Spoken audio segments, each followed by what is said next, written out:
So if you are seeing this video, you're one of my students. Hello, I'm happy to see you on the internet. And today we are going to be talking about geometric mean. So I'm going to go ahead. Here's the first thing we're going to do. We're going to see if it works. All right, so you're looking at me and my notes. Love that for us.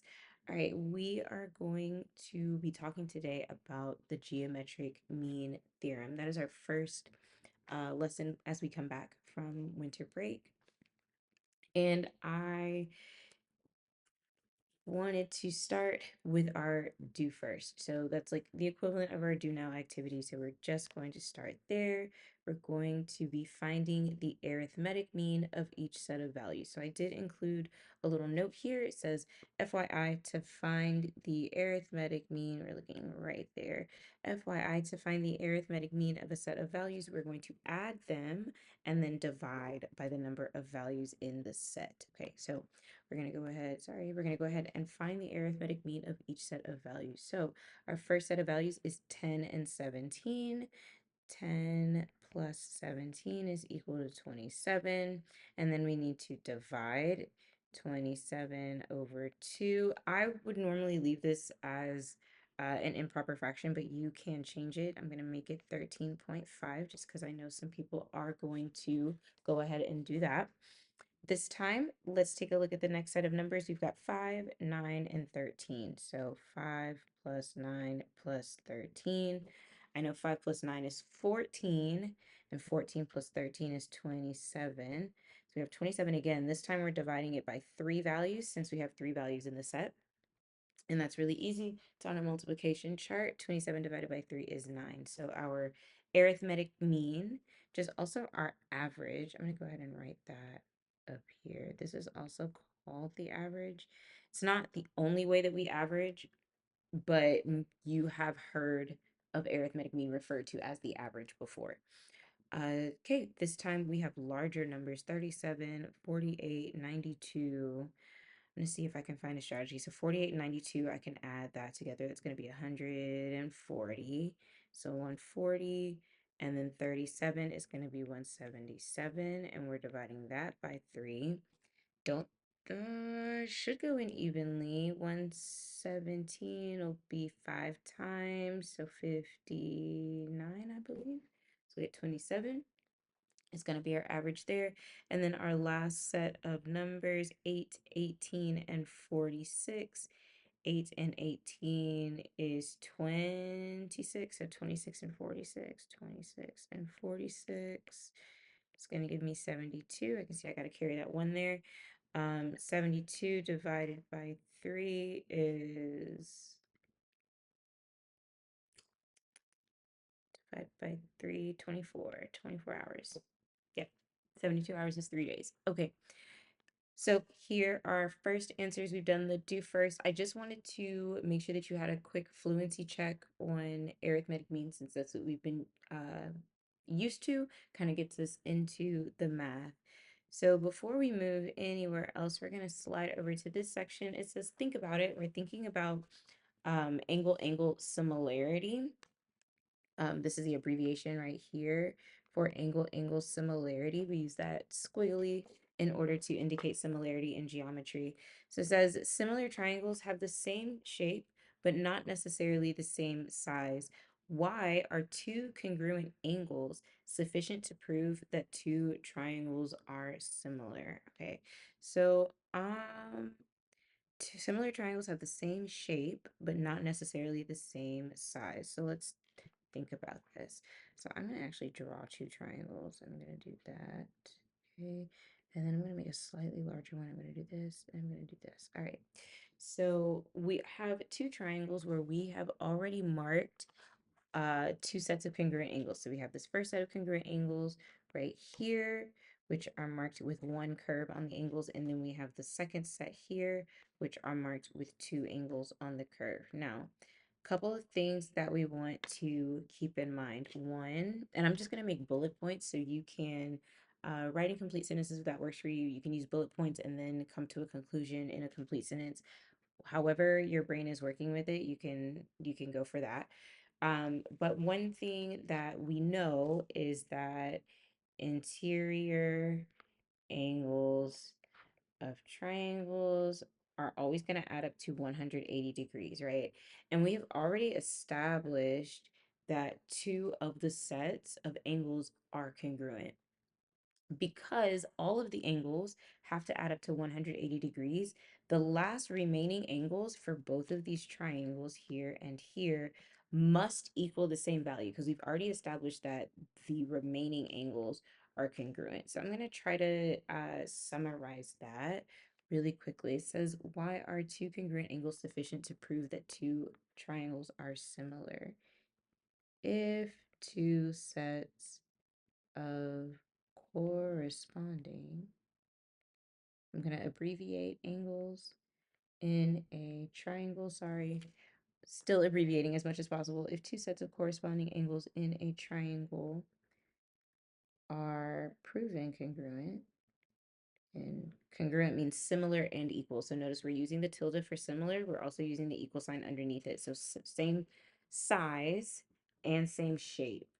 Um, if two sets of corresponding angles in a triangle are proven congruent, then the remaining set of angles must also be congruent since all interior angles of a triangle sum to 180 degrees. All right. That was kind of ugly, but we made that work there at the end. Okay, so we're going to keep that in mind. Angle similarity is going to come back for us. You can hear my dog? I'm sure you can hear him outside. Let me grab him. All right, we're back. Okay, so we are going to move on to geometric mean. That's the main idea behind our lesson.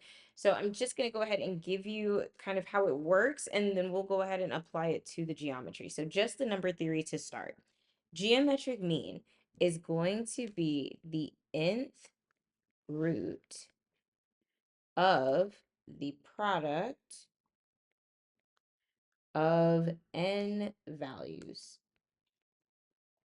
Okay, so if I have two values, I'm going to take the product. Remember, the product tells me that we are going to be multiplying. Let me add that in. Product always wants us to multiply. So we're going to take n values. N is a number, so however many values. And we're going to take the nth root. So that means if we have two values, we need to take the square root when we multiply. If we have three values, we're going to take the cube root when we multiply, and so on and so forth. So we have 9 and 4. We have two values, so we're going to take the square root. For the most part, we're going to only have two values. So I am just going to put the square root of AB is my geometric mean. AB is A times B. Those are going to be my two values. So I have 9 times 4. 9 times 4. Sorry. That is not a 4. It's a 6. There we go. 9 times 4 equals 36. I'm moving too fast. And the square root of 36 is equal to 6. We're going to only use the principal square root. You don't need the negative square root here.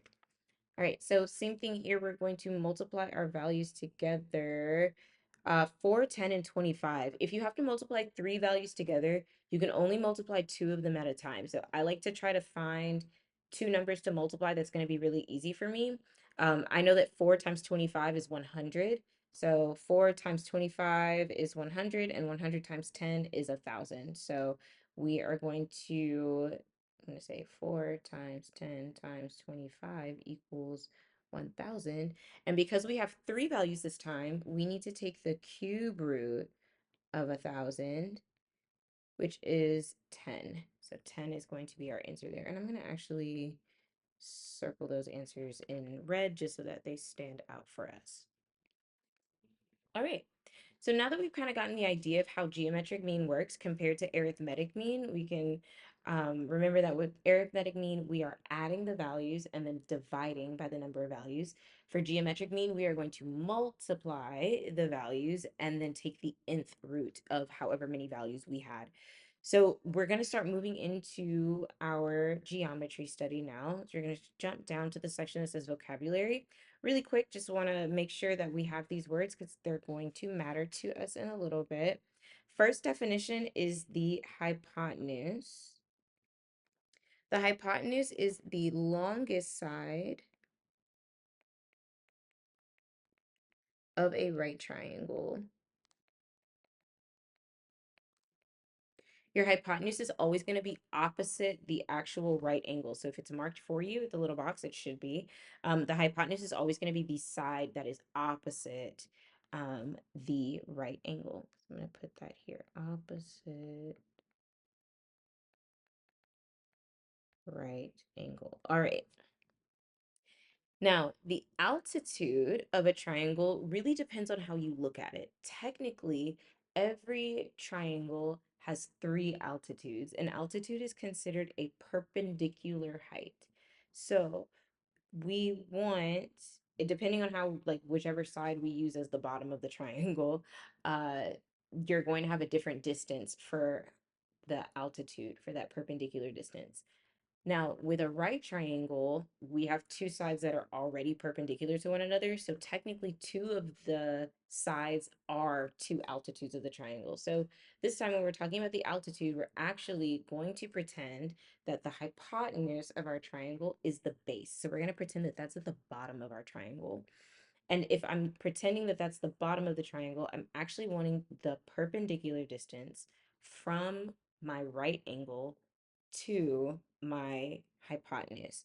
So my altitude here, I'm sorry if that was a really long explanation, but my altitude here is going to be the perpendicular height. Again, I'm going to keep using those abbreviations as much as I can for you guys. The perpendicular height of a triangle, and this is important, relative to a given base. For us, for right triangles, we want the altitude of the hypotenuse. So the distance from the right angle to the hypotenuse. So for us, it's going to be the hypotenuse. Okay. All right. We're going to come back to this big idea on geometric mean theorem. But what we're going to do first is we're going to jump down to modeling. So now that we have our vocabulary, we're going to go ahead and start modeling a little bit. The first thing I want us to do is look at this bigger triangle. So our large triangle, we see that we have our hypotenuse here is this length here, and our altitude is actually going to be here. So this is the length that's perpendicular, I didn't mark that, from my hypotenuse to my right angle here. So this distance right here is considered my altitude relative to my hypotenuse. All right, so if I draw this altitude in the triangle, I'm now creating a set of smaller interwoven similar triangles. So I'm actually going to start labeling our larger triangle with a little bit more specifically. That way we can see how this proportion is going to be set up.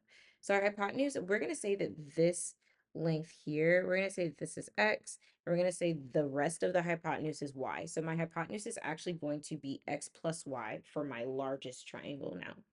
And my altitude, because we said that it's a perpendicular height, we're going to say that our altitude is h. So just keep those variables in mind for me.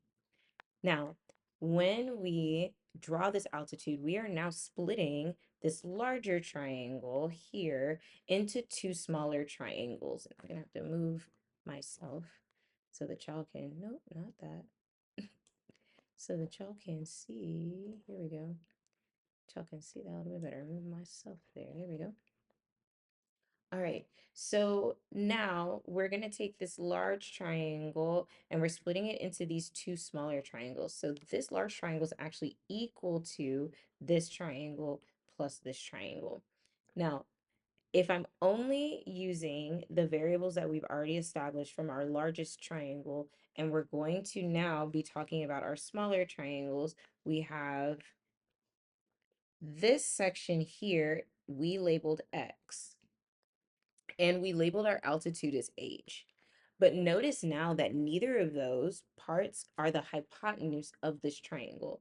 This X section here is now the longest leg of this new triangle, and my altitude here, altitude is my short leg. Okay. All right, and then we are good to go with this triangle. All right, let's take a look at the last triangle. This is our smaller section, so just this part right here, you're only looking at the solid part. We have this leg right here, which is Y for us. And then we already had labeled again that altitude there as H. So this time my altitude is the longer leg of this triangle, and my short leg is equal to Y. The legs are going to be the sides of the triangle that are not the hypotenuse, the sides of your right triangle that are not your hypotenuse. All right. Now that we've set this up, and you're like, Miss Bray, where are we going? We are going to set up a ratio that we can use to figure out how long this altitude actually is, because we don't know how long it is. So the ratio that we're going to be comparing, again, we're creating similar triangles. When we have similar triangles, we know that corresponding sides are proportional. So we can create a proportion or an equivalent fraction so that we can model this. All right. So my short leg and my long leg are what we're going to try to model, and I'm going to zoom in there. All right. So my short leg, and I actually want to move that, let's move that there. All right. So in my first kind of reduced triangle, my short leg is the altitude. And so I want short leg at the top. So I'm going to put H there because that's the length for that. And the long leg is X. So we're going to put X at the bottom here. Now, we're going to do the same thing with the other triangle here, except this time, notice that our short leg is Y instead of H. So we're going to put Y here. And we have our altitude is our long leg. So H is going to be here. All right. If I'm going to try to solve for H and I've set up this proportion, I need to remember that my cross products are equivalent.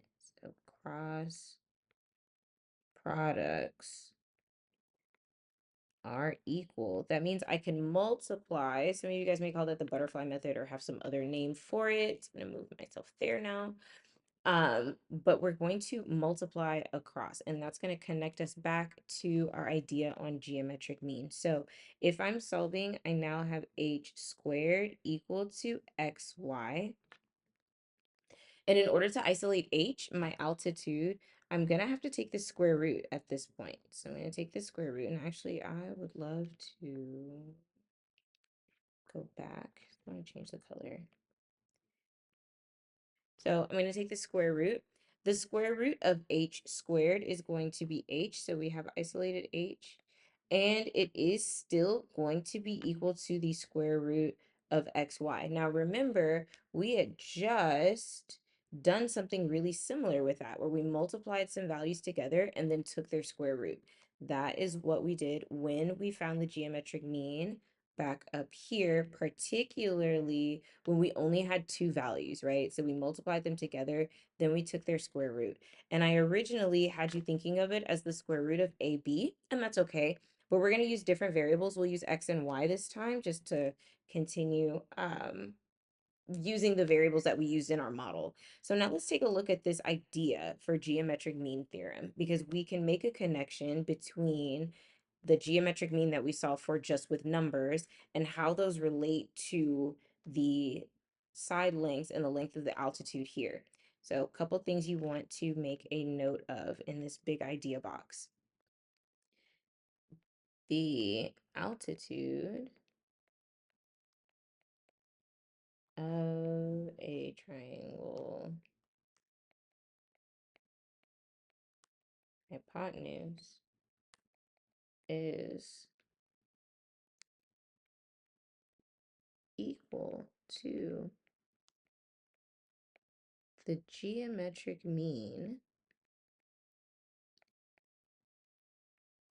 of the segments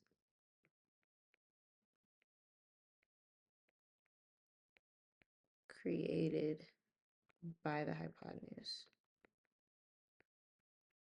All right, so let's talk about what that looks like, or what that means, rather. The altitude length, this length here, or here, we can start at this one.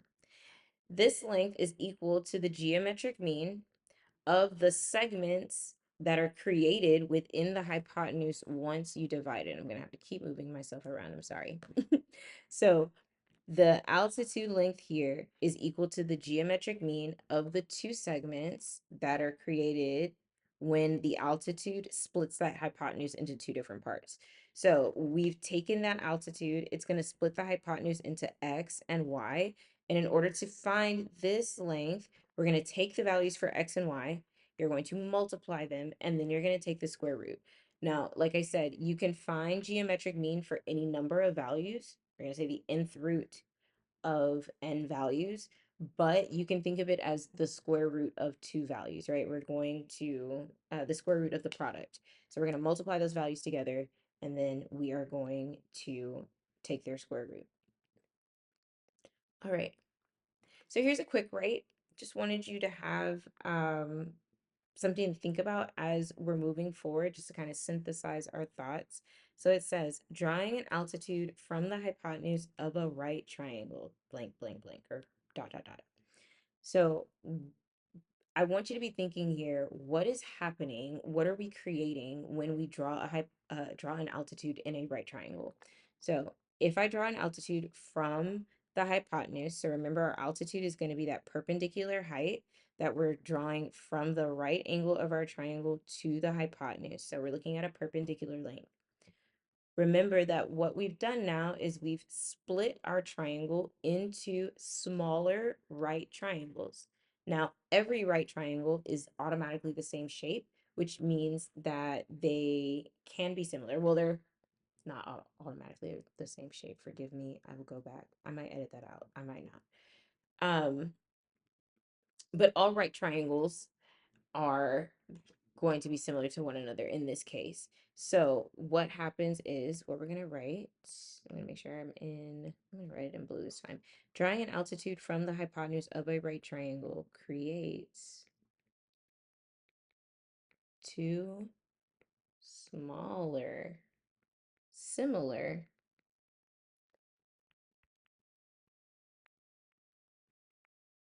right triangles. All right, so let's talk about why they're similar. These new triangles are going to be similar because, well, first, they all have a 90-degree angle, right? So we established up at the top that if we can prove that two corresponding angles are already congruent, then we know the two triangles must be similar because the third remaining angles have to be congruent as well. So now let's take a look at our model and we can talk about why we're creating two smaller right triangles. So what we know, if I'm going to mark my angles, and let's use some different colors to mark those. So let's use like purple. I'm going to use purple for this angle. So I've got this one is the same as this one. And it's actually not marked in that third triangle here. Like that angle is not marked, so we're not going to talk about it, or I'm not going to mark it there. And then I'm going to change to green, and this angle is going to be my green angle. There's no green angle in that second triangle right here. Like this is not being considered. All right, so now let's focus in. Each one of these triangles has a right angle. So that's automatically one angle that is proven to be congruent. Now, the first triangle and the second triangle, both have this purple angle. Those would be overlapping, right? So these are automatically congruent. That means that, let's say this one was 30 degrees. that means that this angle also has to be 30 degrees. So we have a 30-degree angle, a 90-degree angle. That means that the remaining angle has to be 120. Same thing here. We see that this angle has to be 30 because we said that this one was 30. So this one and this one are the same. Those are 30. The right angle here is always going to be the same. I'm sorry, the right angle for the large triangle is always going to be the same as this right angle. So those are congruent. That means that because this last angle in my original triangle is 120 degrees, it means that this angle over here, this unmarked angle, has to be 120 degrees. There's no other way for us to add up to get to 180. So that means that this triangle and this triangle are similar. Large triangle, medium triangle are similar. The large triangle and the smallest triangle are also similar. So same logic here. In this triangle, we see that the 90-degree angle is established. And we also see that what we were saying was that 60-degree angle that's also established because again, they're overlapping. So it requires, we know that the last remaining angle for the largest triangle is 30 degrees. We know that every triangle adds up to 180. So our last angle here has to also be 30 degrees. So the first is similar to the second.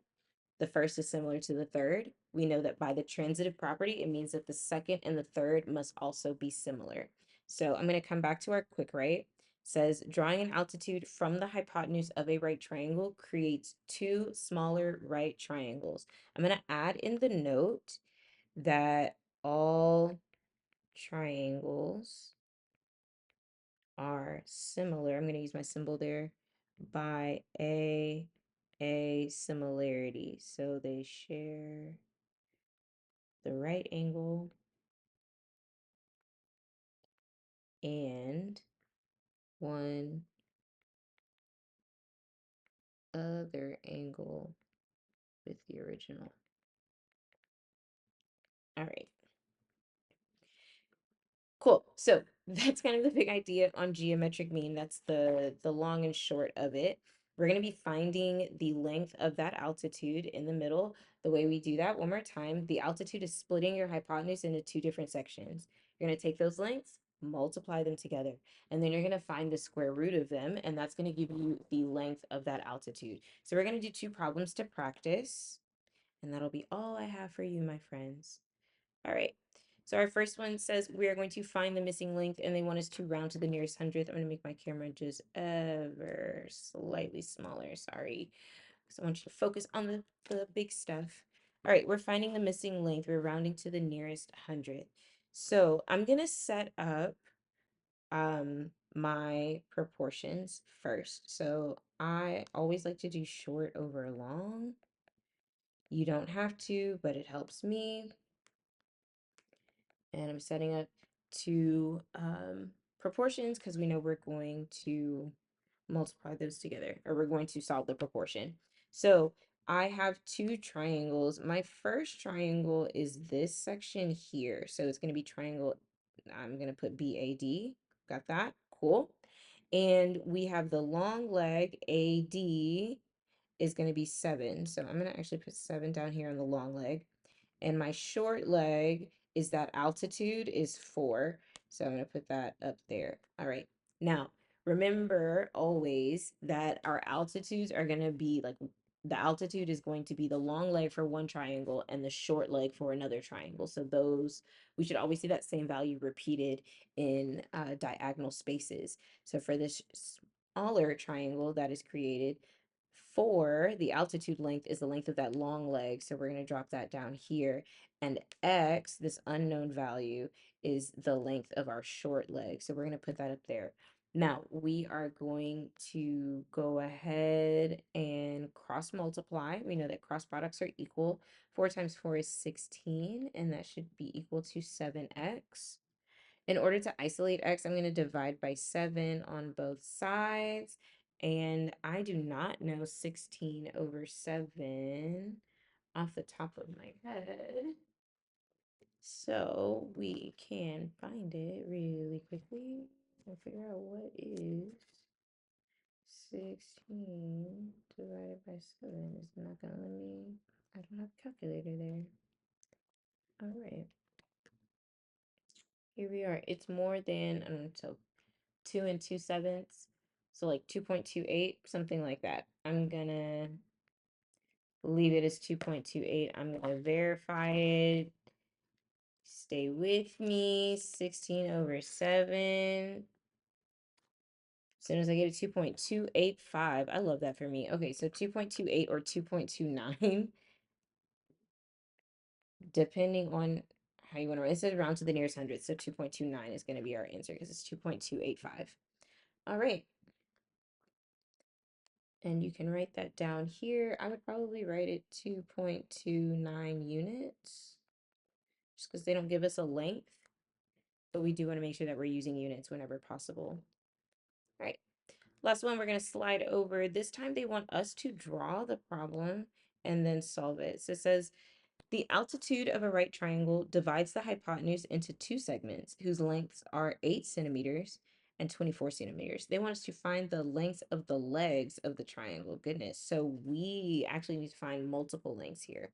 So it says we have a right triangle. So I'm going to start by drawing a right triangle. Doesn't have to be perfect, just needs to be there. There's my right triangle. And the altitude divides the hypotenuse. So again, does not need to be perfect. You just need to be able to draw it. Two segments. The lengths are 8 centimeters, and 24 centimeters. They want us to find the lengths of the legs of the triangle. And I'm going to make myself just a hair bigger here. Okay. They want us to find the lengths of the legs of the triangle, which would be like X and Y. But we also do not know the length of the altitude H. So we're gonna have to mark that too. So we actually have quite a bit of work to do with this one. The first thing we're gonna do is find that altitude length, because we know that the ratio of those smaller side lengths to that altitude is going to be the same as X to Y. So I'm gonna say that, I'm still gonna say short over long, just making some notes. I know for me, my short leg is going to be X over Y. We don't know what X and Y are yet, so we'll figure those out in a little bit.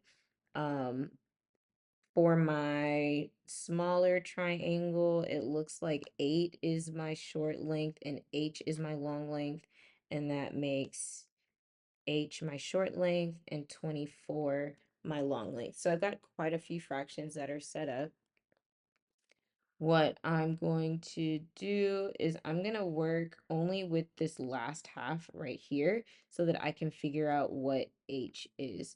So I'm going to start with H squared equals 8 times 24. Good Lord. 24 times 8 is going to be 2, carry the 3, 16, 192. All right. So H squared is going to be 192. And I don't know the square root of 192 off the top of my head unless I'm doing my math wrong. Maybe I missed this one. Maybe I meant for us to find the length of the altitude. Okay, I was right. I was trying to only find the length of the altitude, so this is my bad. On your paper, I promise it says find the length of the altitude, and that's totally on me. So you're finding the length of the altitude. You need the square root of 192. You are going to round to the nearest hundredth. It is like 13.68, some change like that. So square root of 192 is our answer, centimeters, which is approximately 13.68 centimeters. My apologies for that. Okay, that is pretty much it for geometric mean. Jump back here for you guys. That's pretty much it for geometric mean. There is an independent practice and there is an extra activity for you guys just to practice like the fluency skill there. My apologies for the mishap there, but I'm really proud of myself. So like I said, this is like my first YouTube video. I figured out how to get all of the things going. We like streamed it. I went back and forth. I'm going to try to splice this together and I'm just going to put it on the internet and we're going to see what happens, okay? Like I said, if you're in my class, I'm excited to see you for next class. If you're not in my class, sad face, but I'm so glad that you were able to tune in, and I hope that this was helpful to you. Please drop a comment below. Let me know. Like, share, subscribe, all of the things that we're supposed to say. Ring the bell. All stuff. And I'll see you the next time we have math class from my house. Okay, bye.